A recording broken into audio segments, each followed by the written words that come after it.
क्या आपके साथ भी ऐसा होता है कि एग्जाम हॉल में दो ऑप्शन के बीच आप हमेशा गलत वाला ही चुनते हैं? ये तैयारी की कमी नहीं, रिवीजन की कमी है। वंस अपॉन अ टाइम एक मेहनती छात्र था जो किताबें तो पूरी खत्म कर देता था, पर एग्जाम के दिन उसका दिमाग ब्लैंक हो जाता था।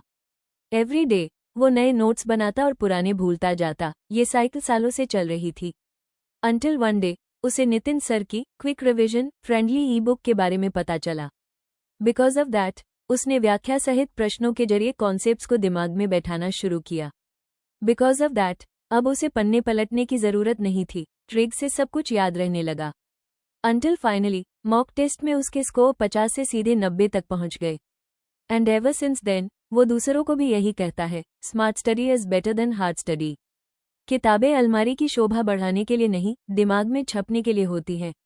स्मार्ट रिवीजन के साथ जीते अपनी जंग। ई बुक कॉम्बो मात्र 221 रुपये में। 9026156165।